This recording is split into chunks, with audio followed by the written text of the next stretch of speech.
Assalamualaikum warahmatullahi wabarakatuh.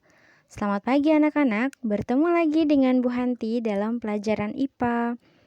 Oke, semoga hari ini kita semua dipertemukan dalam keadaan yang sehat walafiat ya nak, amin. Oke, hari ini kita akan melanjutkan materi kita yaitu tentang cahaya dan alat optik.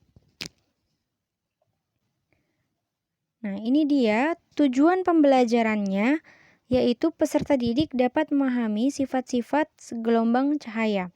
Peserta didik dapat memahami jenis-jenis pemantulan.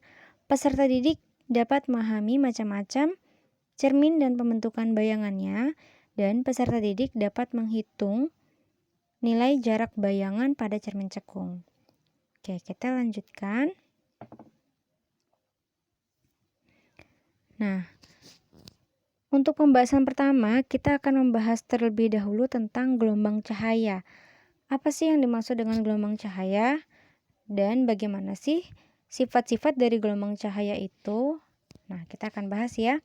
Gelombang cahaya merupakan gelombang yang masuk ke dalam ciri dari gelombang transversal. Jika pada pertemuan sebelumnya kita sudah membahas tentang materi gelombang, di mana macam-macam gelombang, salah satunya adalah gelombang transversal yang memiliki arah rambat yang tegak lurus dengan arah getarnya. Jadi gelombang cahaya itu masuk ke dalam gelombang transversal, ya.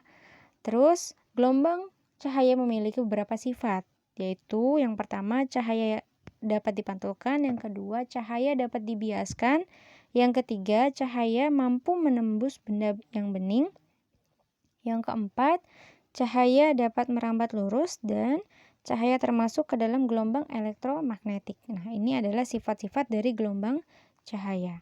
Oke, kita lanjutkan ya. Nah, ini ilustrasinya. Yang pertama, cahaya mampu menembus benda yang bening. Contohnya apa? Misalnya zat cair yang warnanya bening. Terus juga plastik, ya, atau misalnya wadah-wadah yang dia berwarnanya itu bening. Nah, itu bisa ditembus oleh cahaya. Tapi kalau seperti dinding itu tidak bisa ya. Misalnya kita arahkan senter kepada dinding lalu kita melihat di sisi yang sebaliknya apakah cahaya itu akan nembus? Maka tidak. Jadi cahaya mampu menembus benda yang bening. Jadi kalau benda-benda yang gelap tidak dapat menembus. Lalu cahaya dapat merambat lurus. Contohnya senter, ketika kita arahkan pada area yang gelap maka akan terlihat tuh cahaya dari senter itu merambat lurus. Nah, yang di bawah itu adalah cahaya dapat dibiaskan. Nah, maksudnya dibiaskan di sini adalah cahaya itu terlihat seperti membengkok. Nah, contohnya pada pensil yang dimasukkan ke dalam wadah yang berisi setengah dari zat cair itu akan terlihat seperti membengkok pensilnya. Lalu cahaya dapat dipantulkan. Nah, cahaya dapat dipantulkan ini adalah sifat dari salah satu benda yang sering kita gunakan yaitu cermin. Jadi kita bisa melihat wajah kita dalam cermin tersebut ya. Kita lanjutkan. Nah, pemantulan cahaya. Pemantulan cahaya terbagi menjadi dua. Ada apa aja? Ada pemantulan teratur dan ada pemantulan baur. Di mana pemantulan teratur terjadi apabila cahaya jatuh pada bidang pantul yang datar dan licin. Sedangkan pemantulan baur terjadi apabila cahaya jatuh pada bidang pantul yang tidak datar dan tidak licin. Nah, kalau pada pemantulan teratur ini ada di gambar yang ini ya, lihat bidangnya datar dan licin. Maka dia akan menghasilkan sinar datang dan sinar pantulnya itu teratur. Sedangkan kalau pada pemantulan baur, bagian bawahnya ini tidak datar, tidak licin juga, sehingga apa? Sinar yang datang itu dipantulkan secara berantakan. Nah, itu adalah pemantulan baur. Nah, pemantulan itu memiliki hukum ya, tapi ini hanya berlaku pada cermin.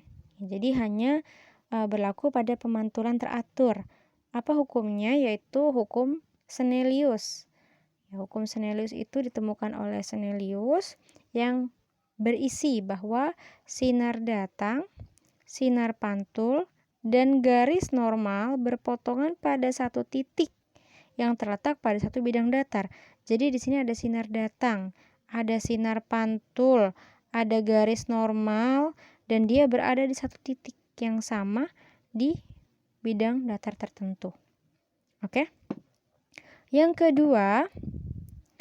kedua, sudut datang I akan sama dengan sudut pantul R. Nah, ini karena dia pemantulannya teratur, maka sudut datang si I ini ya, dia terbentuk antara sudut yang terbentuk dari sinar datang dan garis normal akan sama dengan sudut yang terbentuk dari garis normal dan sinar pantul. Itu hukum dari pemantulan cermin. Ya. Kita lanjutkan. Materi yang selanjutnya adalah tentang pembiasan cahaya. Tadi Ibu sudah singgung sedikit tentang pembiasan cahaya, yaitu terlihat seperti suatu benda yang dimasukkan ke dalam dua medium yang berbeda itu akan terlihat seperti membengkok. Nah, apa sih pembiasan cahaya itu? Pembiasan cahaya atau refraksi adalah peristiwa membeloknya arah rambat cahaya karena ada perbedaan medium. Jadi yang harus kita garis bawahi di sini adalah perbedaan medium, ya. Perbedaan mediumnya. Nah, contohnya di sini. Nah, di sini ini ada sebuah pensil dimasukkan ke dalam air tapi diisinya hanya setengah nih di wadah. Sehingga wadah yang bagian bawah terisi oleh zat cair atau medium air, yang di bagian atas ini terisi oleh medium udara. Maka akan terjadi pembelokan di situ. Ya, akan terjadi pembelokan yang kita sebut dengan pembiasan. Nah, kalau tadi di pemantulan ada sudut-sudut, maka di pembiasan juga ada. Nah, di sini ada sinar datang, maka sudut datang yang terbentuk terhadap garis normal nih, garis normalnya ya. Ini I-nya di sini. Lalu sudut pantulnya, nah ini nih bendanya kan harusnya yang ini ya, yang garis putus-putus ya, Nak. Nah, itu yang garis putus-putus. Terus sudut biasnya itu ada di sini. Ini yang R. Ya, jadi antara garis normal yang bagian bawah dengan cahaya biasnya. Oke, paham ya?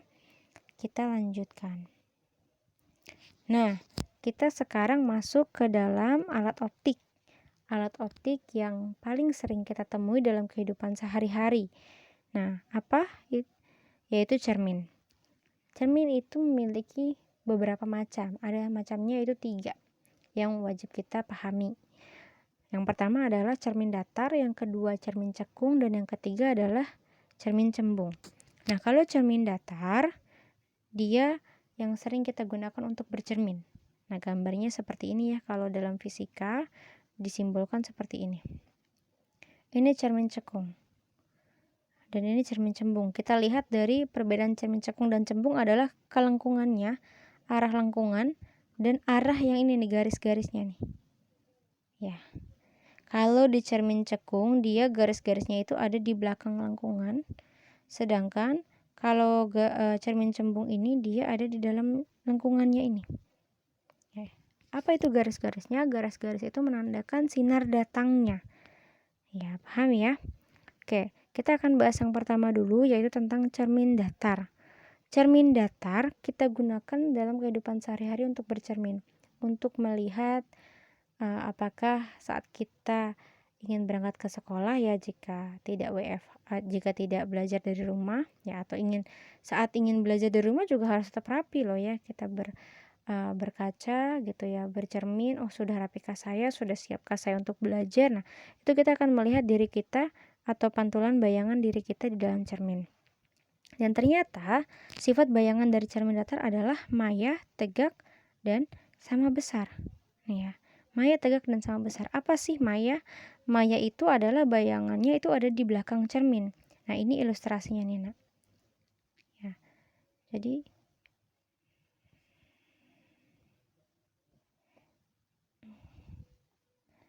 Jadi ini ilustrasinya. Mohon maaf ya, ada gangguan sedikit. Ini ilustrasinya. Nah, ini adalah cermin datarnya, di mana bendanya ada di sini dan bayangannya ada di sini. Jadi jarak antara cermin ke benda akan sama dengan jarak antara cermin ke bayangan. Misal kita bercermin di depan cermin itu kita dengan jarak 2 lantai. Artinya apa? 2 kotak lantai ya, 2 kotak lantai misalnya. Oh, ternyata terlihat di cermin juga sama 2 kotak lantai, artinya jaraknya sama. Lalu tingginya juga sama, artinya tidak lebih pendek atau tidak lebih tinggi gitu ya. Maka Maya tegak dan sama besar. Oke, kita lanjutkan. Kalau tegak itu artinya tidak terbalik ya. Jadi kalau posisi kepala kita di atas ya saat kita bercermin kepala kita ada di atas, tidak ada di bawah gitu ya. Nah, ini yang kedua adalah cermin cembung. Cermin cembung ini adalah cermin yang terdapat pada kehidupan sehari-hari dan sering sekali ada di lalu lintas. Ya, ada di mana? Ada pada tikungan. Jadi setiap kita ada di tikungan pasti kita akan melihat ada yang namanya cermin, itu bentuknya bulat, biasanya warnanya oranye itu belakangnya ya. Nah, itu akan terlihat tuh gambar mobil kecil di situ ya. Untuk melihat di tikungan tersebut mobil-mobil yang sedang melintas, kendaraan-kendaraan yang sedang melintas ya. Itu cermin pada tikungan dan memanfaatkan cermin cembung. Lalu kaca spion pada kendaraan bermotor. Nah, ini juga menggunakan prinsip dari cermin cembung. Kenapa tidak menggunakan cermin datar? Nah, karena sifat pembentukan bayangannya berbeda. Nah, apa sih pembentukan bayangan yang terjadi pada cermin cembung? Nah, bayangan yang terbentuk adalah sifatnya itu maya tegak dan diperkecil, berbeda dengan cermin datar. Kalau tadi cermin datar maya tegak sama besar, kalau cermin cembung maya tegak diperkecil. Nah, kalau seandainya kaca spion diganti dengan cermin datar, bisa nggak? Tidak bisa. Karena apa? Karena nanti bayangan yang terbentuk akan sama besar. Jadi nggak akan kelihatan nih mobil di belakang ini nggak akan terlihat karena sama besar gitu ya.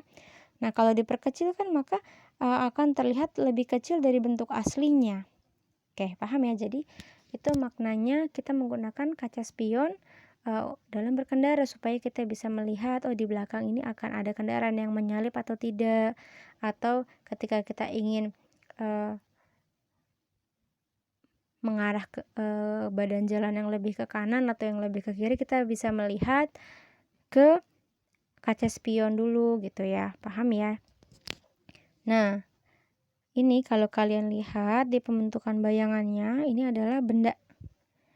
Dan di sini yang warna kuning ini adalah bayangan. Jadi terlihat jelas bahwa bendanya besar, bayangan yang terbentuk kecil. Dan tegak, artinya tidak terbalik. Ya. Nah, ini ada rumus dari cermin cembung, yaitu 1/F sama dengan 1/S ditambah 1/S aksen. Di mana F itu adalah titik fokus, S itu adalah jarak benda, dan S aksen adalah jarak bayangan. Ya. Dan kalau titik fokus pada cermin cembung itu minus. Selalu minus ya. Oke, kita lanjutkan ke cermin cekung. Nah, cermin cekung ini juga ada dalam kehidupan sehari-hari.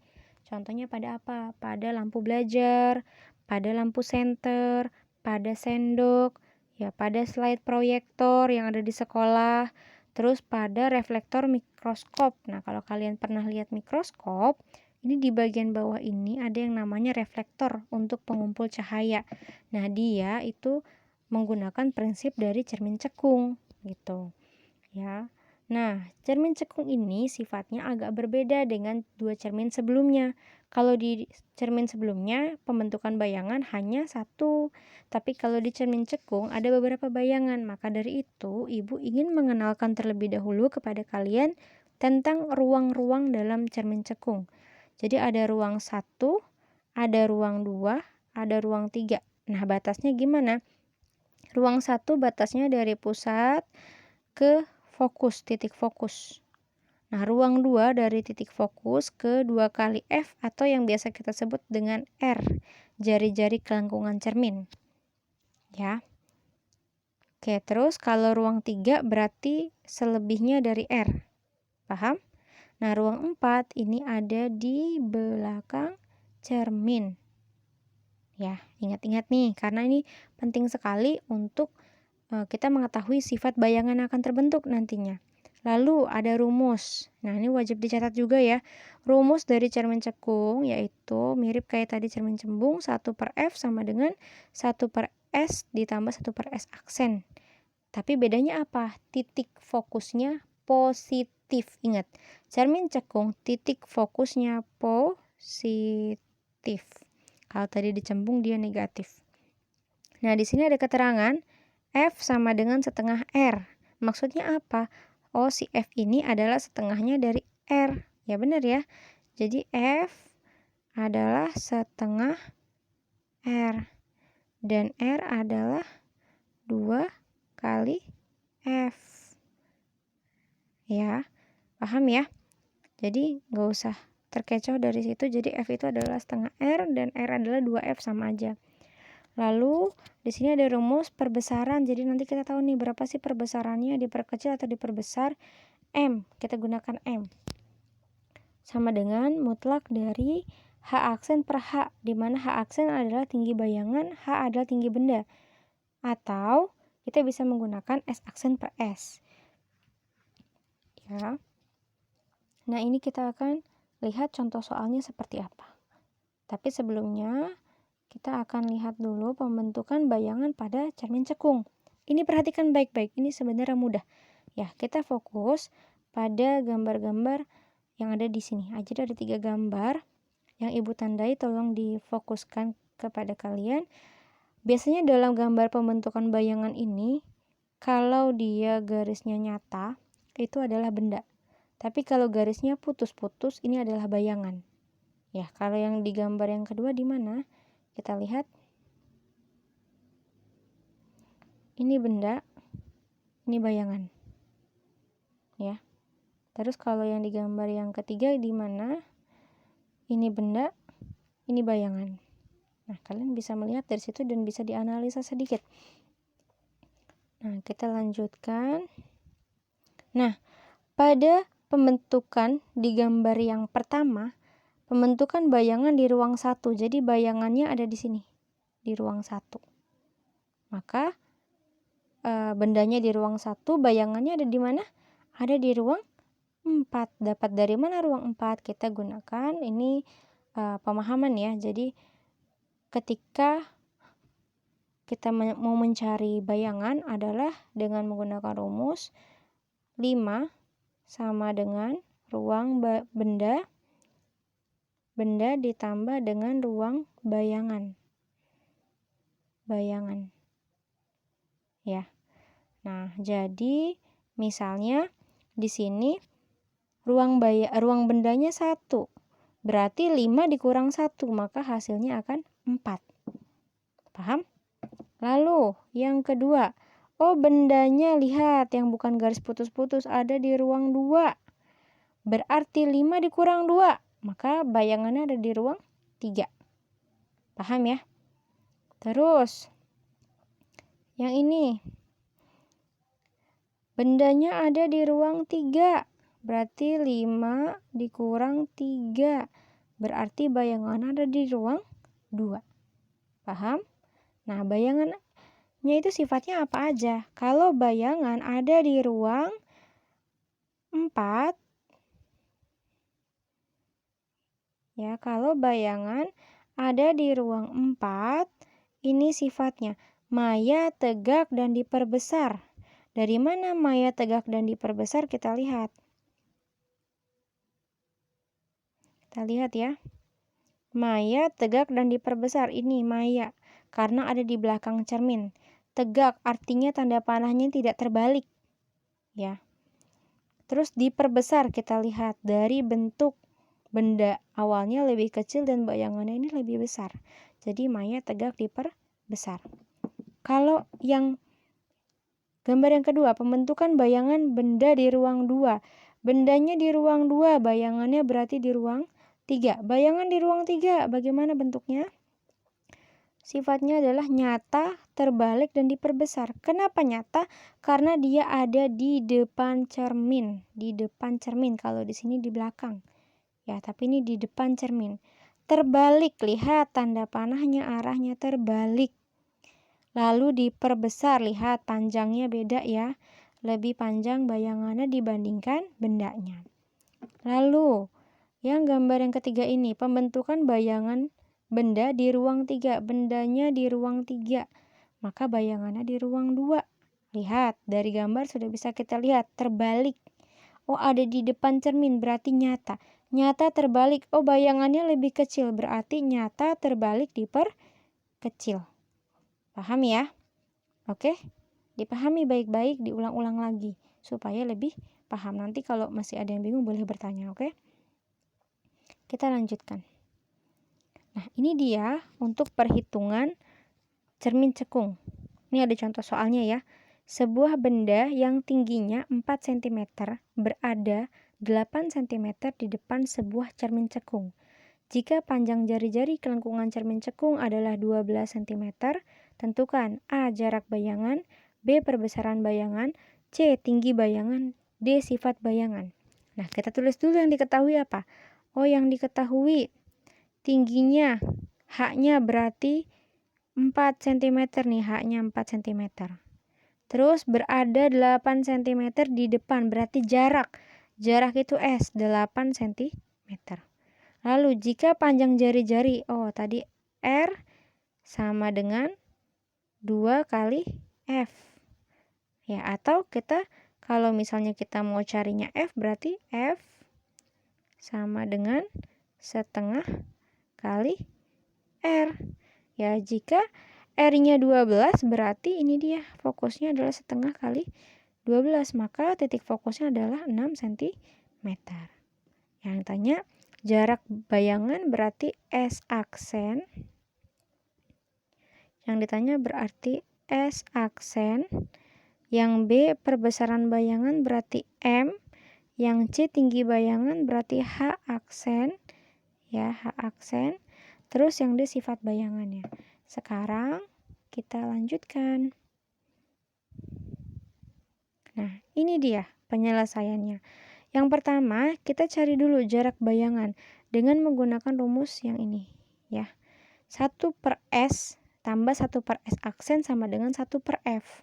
Maka kita masukin berapa tadi S-nya? Oh, S-nya adalah 8, jaraknya 8. Berarti 1/8 tambah 1/S aksen, titik fokusnya tadi udah dicari dapat 6 cm ya. 1/6. Maka kita kelompokin. Oh, yang angka pindah ruas. Ya, maka di sini jadinya 1/S aksen sama dengan 1/6 minus. Kenapa minus? Karena dia pindah ruas, tadinya plus jadi minus. Minus 1/8. Lalu setelah itu, ini ada pecahan, terus dikurangi. Maka samakan penyebutnya dengan mencari KPK antara 6 dengan 8. Dapat KPK-nya 24, ya. Maka 24 dibagi 6 berarti berapa? 4. 4 dikalikan 1, maka 4 hasilnya. Ya. 24 dibagi 8, 3.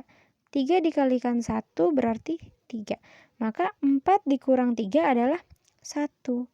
S aksen, 1/S aksen sama dengan 1/24. Lalu dibalik. Dibalik maka S aksen per 1 sama dengan 24/1. Ya, maka S aksennya adalah 24 cm. Berarti jarak bayangannya 24 cm. Tadi jarak bendanya 8 cm. Ya, artinya sudah ada perbesaran tuh di situ. Nah, kita lihat berapa kali sih perbesarannya? Yaitu dengan cara menggunakan rumus yang B ya. M. M sama dengan S aksen per S. Jadi boleh pakai S aksen per S atau H aksen per H. Salah satunya aja. Nah, yang pertama ini kita gunakan S aksen per S. Tadi S aksennya berapa? 24. Kita masukin 24. S-nya berapa? Yang diketahui 8. Maka 24 dibagi 8, 3 kali. Berarti bayangannya mengalami perbesaran sebanyak 3 kali. Lalu, yang C-nya, tinggi bayangan. Oh, kita gunakan lagi M. H aksen per H. Berarti M-nya berapa? 3 kali nih, masukin ke sini. Ya. M-nya masukin ke sini. 3. Terus H aksennya yang kita cari, tingginya tadi diketahui 4. Ya, setelah itu dia jadinya kali silang. Ya, ke sini. Maka H aksen sama dengan 4 dikali 3. Ya, jadi 12. H aksen tingginya adalah 12 cm. Jadi kita sudah bisa lihat di situ sifat bayangannya adalah nyata, terbalik, dan diperbesar. Nyata, terbalik, dan diperbesar. Oke, ini jika kita menggunakan hitungan ya. Jadi mohon dicatat dan dipahami dengan baik. Jika masih ada yang belum paham, kalian boleh bertanya kepada ibu. Ya, jadi silakan dipahami dengan sebaik mungkin. Jika masih ada yang belum paham, boleh bertanya kepada ibu secara japri. Ya, dicatat dan dikirimkan catatannya kepada ibu. Oke, mungkin itu saja yang ingin ibu jelaskan untuk pembahasan materi hari ini. Semoga apa yang ibu berikan dapat bermanfaat dan dapat berguna untuk kalian. Mohon dipelajari dengan baik, dipahami lagi. Sekian dari ibu, kurang lebihnya mohon maaf. Terima kasih. Wassalamualaikum warahmatullahi wabarakatuh.